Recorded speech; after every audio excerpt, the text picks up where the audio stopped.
Good morning, everyone. On behalf of LAPADA, June Smith from HR for the small business here. My plan today is to go through the different options available to employers in how to deal with staff given the current pandemic situation. After that, there will be an opportunity for you to ask questions. I'm not using any slides for this session, but should you wish for a copy of my notes, LAPADA will be able to provide a copy after this webinar.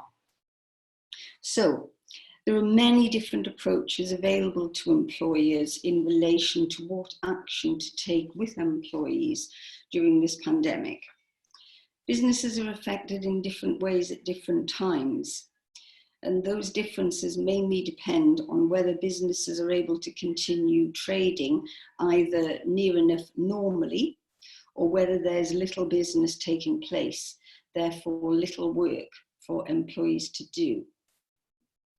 In terms of normal working, if anyone is able to continue working normally, it's usually because they have already used to working from home, and the income of the business is largely unaffected. Therefore, this means the means to pay wages is unaffected. Or the employee might be a key worker, and again, although probably not working from home, the income of the business continues. In cases where there's no work at all or less work, this is usually where it's impossible or impractical for employees to work from home, or where the income of the organisation has ceased or greatly reduced. The route in this case will be to furlough staff, to reduce the hours of work, or to consult about redundancy, and I will deal with each of these in turn. One general point to remember is that since all this madness began, and it was only last month, and the government announced special measures to assist business, they said that changes such as furloughing staff were still subject to employment law. By this, they meant that the changes still had to be agreed with staff. Given that furloughing means 80% of salary, up to £2,500 per month cap for staff, as opposed to the alternative of zero pay, agreement is usually not difficult. However, for the future, employers may well need evidence that they did indeed have employee agreement to furlough, and we'll talk about this more. The term furloughing actually is an American term, and there is no UK equivalent. The nearest we have is layoff, but that is not the same as furloughing. The aim of furloughing staff is to avoid mass redundancies in the UK, because if an organisation does not have funds to pay redundancy pay and goes into administration, it then falls to the government's National Insurance Contributions Fund to pay out redundancy pay. And that fund simply couldn't cope, and nor could our benefits system. So a few points to bear in mind about furloughing. Employers pay upfront and reclaim from Hmrc. Now, Hmrc are hoping to have the reclaim system up and running by the 20th of April, in other words, next month. The 80% salary for staff includes any guaranteed overtime and commission earned. By guaranteed overtime, we mean overtime which is worked every single week. When we talk about commission, we're only talking about commission to be paid up to the date of furloughing, because furloughing means no work to be carried out. And if there's no work being carried out, no commission can be earned. PAYE, national insurance and pension are all deducted where appropriate from the 80% salary. But this only deals with pension contributions on the auto-enrolment amounts. That's currently 3% of the earnings. So enhanced pensions will not be claimable via the furloughing system.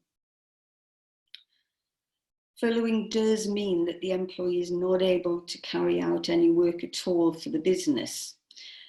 However, employees are able to carry out voluntary work, they're able to carry out training.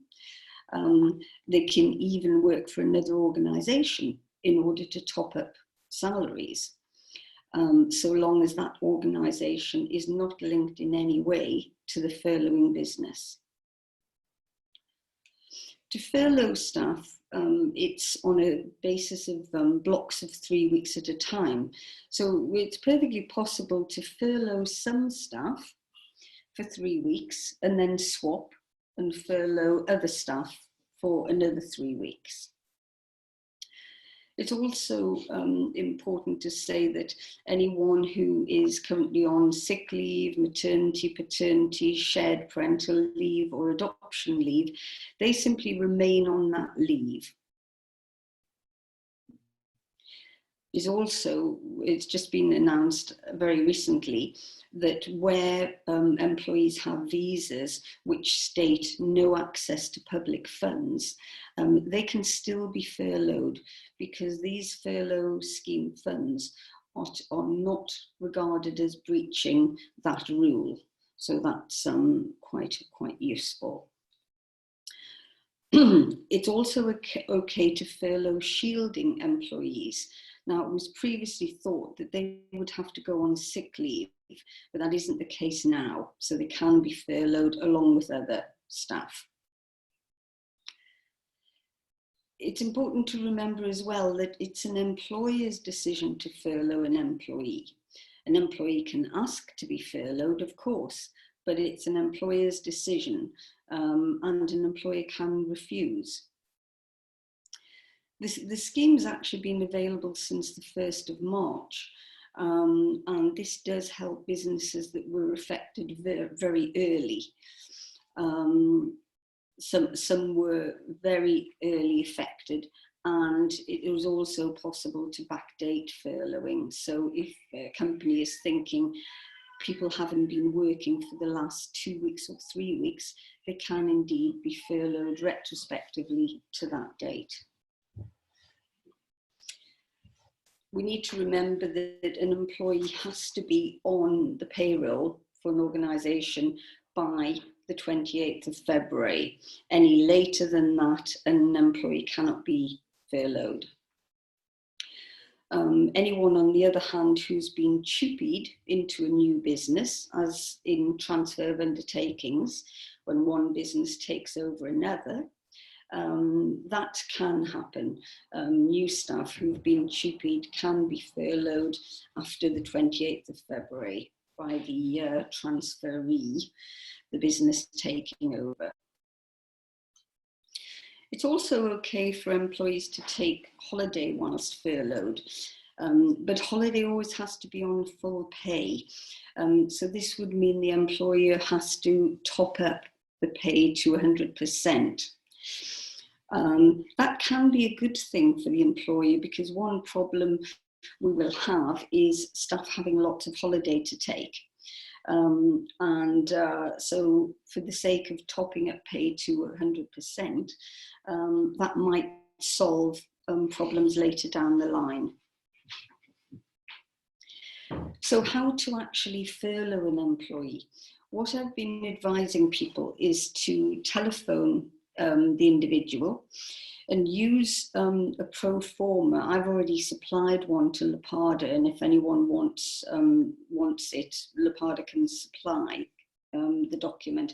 But basically, it's just the wording that explains to the individual what is happening with furlough. And at the end of the pro forma asks people to sign and date and then return the document to the employer. That's quite important, because that document will signify the understanding and agreement of the employee, and that may be needed later down the line, because remember earlier I said any change to wages is in fact a change to terms and conditions of employment, and you would always normally need someone's agreement to do anything like that, and this time is no different to any other. If by chance the employee doesn't agree to be furloughed, unpaid leave is an option, but it's unlikely that any employee would rush towards that one, or alternatively redundancy. Some employees may be hoping for a redundancy payment. That's all very well if a business can afford it. If a business can't afford to pay redundancy, then we'd be left with unpaid leave. If we look at the possibility of reducing hours of work, this of course does mean less hours of work, less pay. Some employers are in the business of still needing an employee to do some work, but not as much. There's some work, therefore they can't be furloughed, but there's not as much, so the full wage cannot be paid. In those cases, again, a phone call to the employee is needed, followed by a pro forma, similar to the furloughing pro forma, which again serves the purpose of signifying that yes, a conversation has taken place, agreement has been reached, and the document is signed, and that's only important for the future. If we look at redundancy, although the rationale behind the government's job retention scheme is to avoid redundancies, there will be some businesses that are not in a position to pay the furloughed wages up front, whilst the income for the business is zero or close to zero.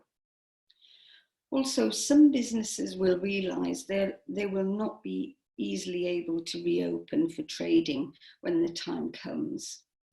It may be that some businesses were already under financial strain before COVID-19 hit us.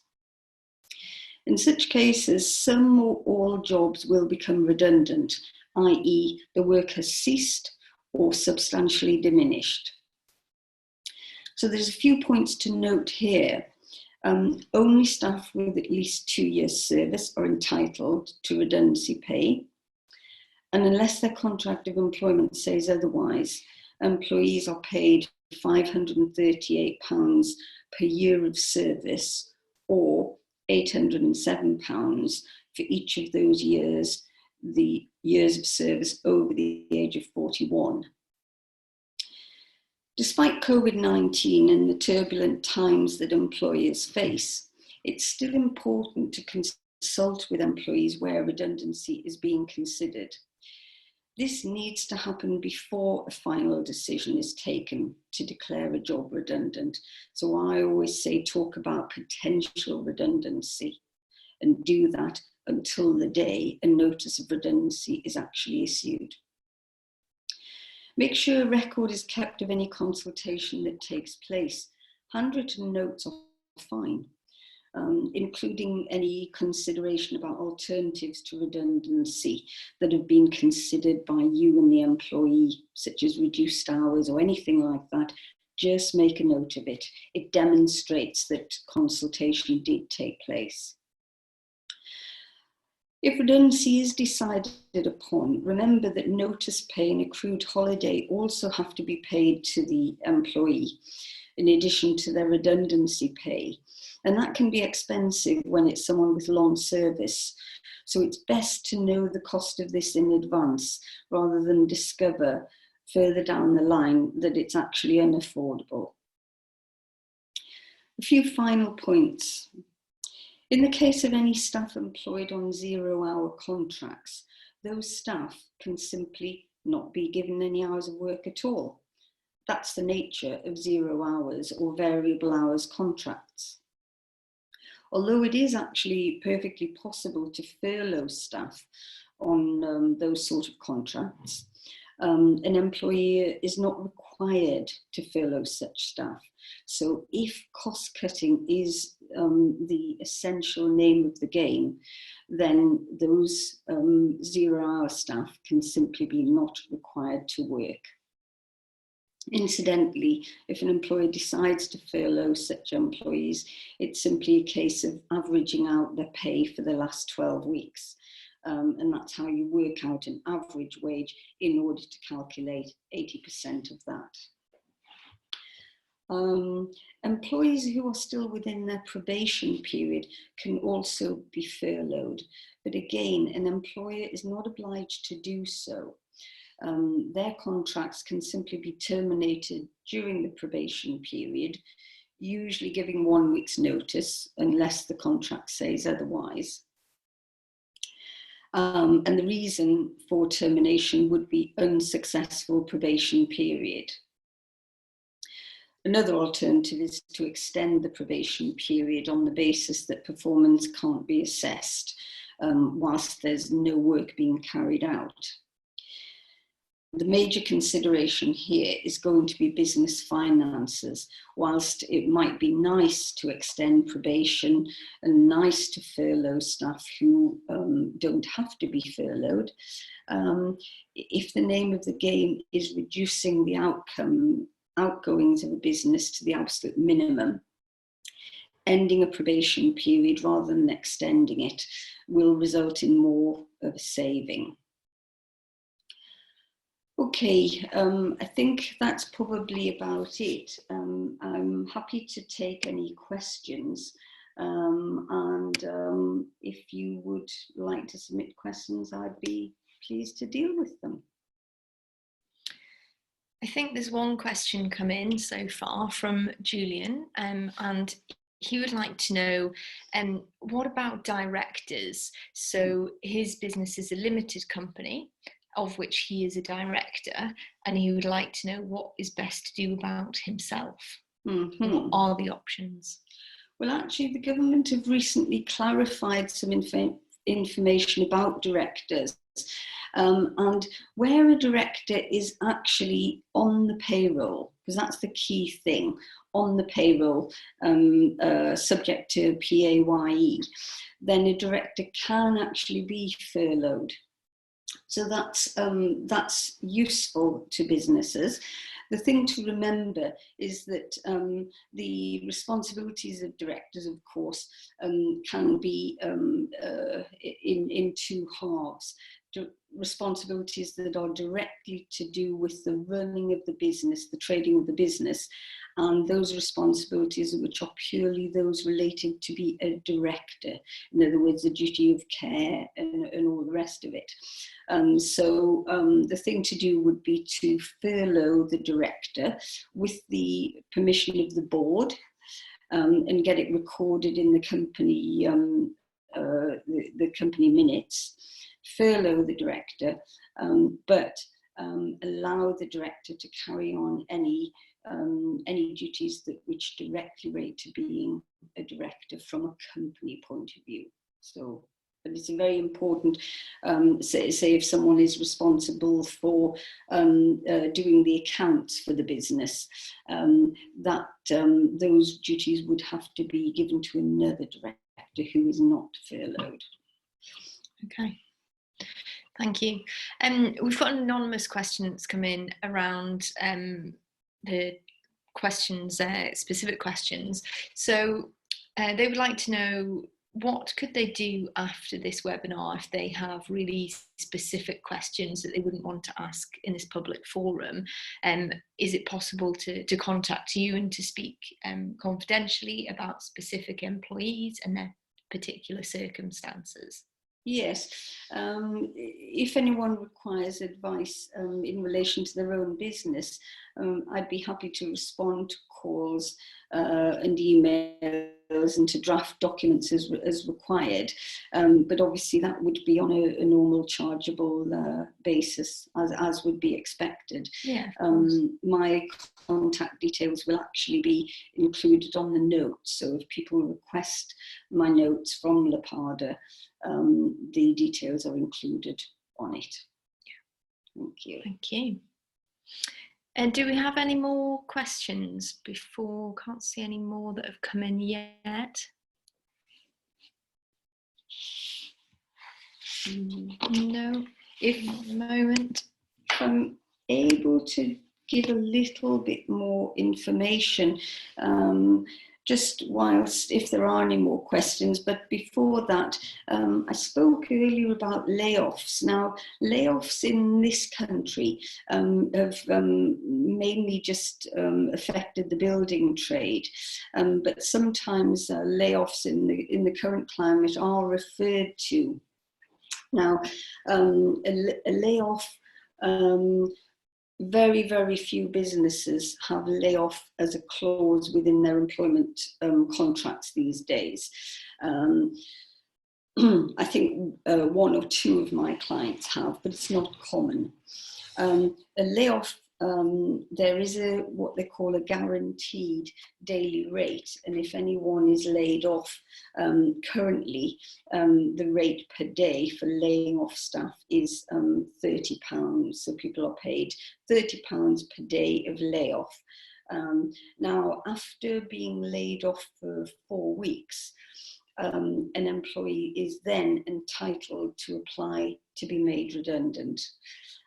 So it's not an ideal scenario, and I think that is why the government that is trying to avoid redundancies is not referring to layoff and not likening furloughing to layoff, because they are different. But I just thought it worth clarifying that point.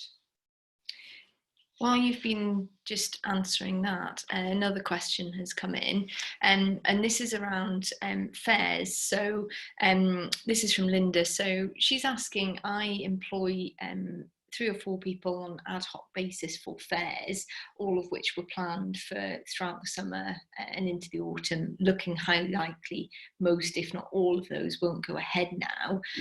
None of them have employment contracts. What are the options, or is it on a goodwill only basis that I'm obliged to do something? Well, those people, in effect, if they did have a contract, they'd be on 0 hours contracts. So in other words, Linda wouldn't have any obligation to provide work for those individuals. And so no work, no need to furlough, because there is no ongoing payment due to those individuals. So that is helpful. That is not helpful to the individuals, but given that they only work sporadically, clearly their income isn't dependent upon that employment.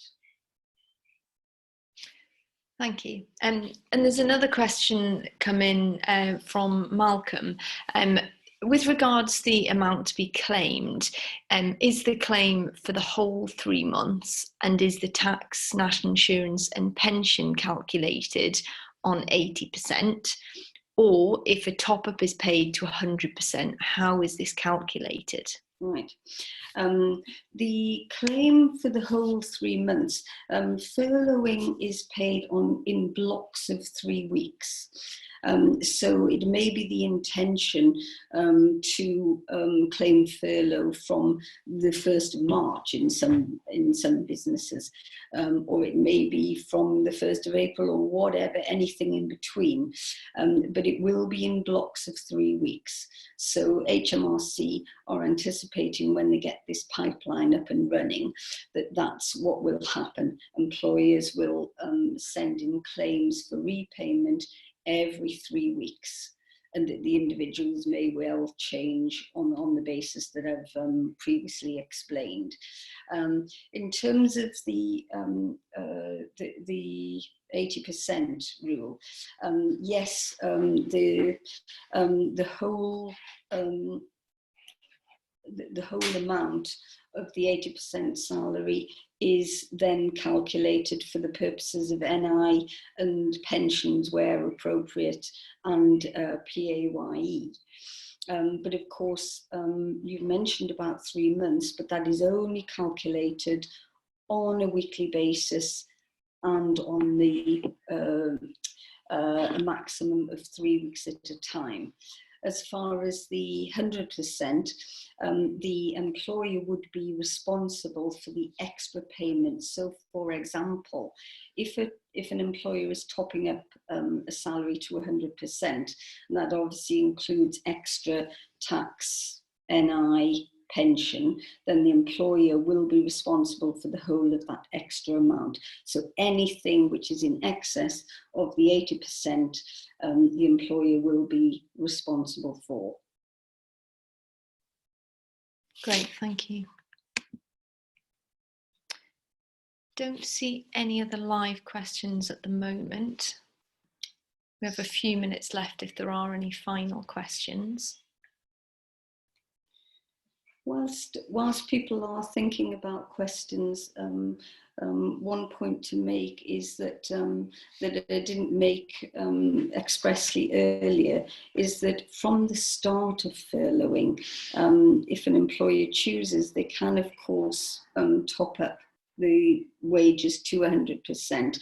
Now, people, early days that was made clear by the government.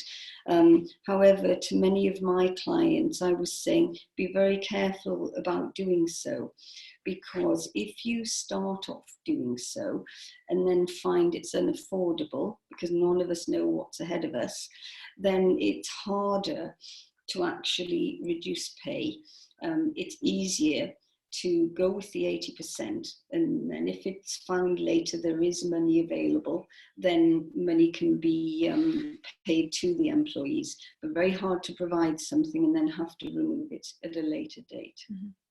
And in that scenario, could you perhaps, once everything's a bit more back to normal, pay that top up as perhaps a discretionary bonus? Is that how that would manifest? Yes, I think that would be well received by employees, and it's a safe way to do it, because being a discretionary bonus, it's not included in the contract.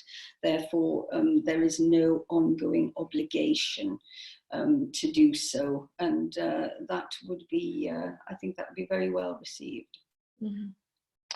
We have got another question come in while we've been answering that. So this is from Julia. What happens to someone who is due to start a new job and has resigned from an old job if they wouldn't have been on the payroll on the 28th? I believe of March. Yes, that is a tricky one. I think that is truly between the devil and the deep blue sea. What I notice, what people have been advised to do on that is to actually go back to the old employer and see if the old employer will actually furlough the individual. Now, that is fine if someone has left an employer on good terms, but if the employee hasn't, then that's going to be tricky. But that is the way forward with that one. Okay, one thing that springs to mind actually that I haven't mentioned, in a case, say for example, an employee was made redundant at the very start of this. Furloughing was an option from the 1st of March, only most of us didn't know about that. So if, say, on the 1st of March, someone was made redundant and it was due to the downturn in business caused by COVID-19, it is possible for an employer to actually re-employ the person and furlough them. That is acceptable. So that might be helpful to people. Yeah. We do have time for one final question. If there is a final question, no questions popping up at the moment. If not, we are perhaps ready to close there. Okay, thank you very much, everyone. Thank you very much.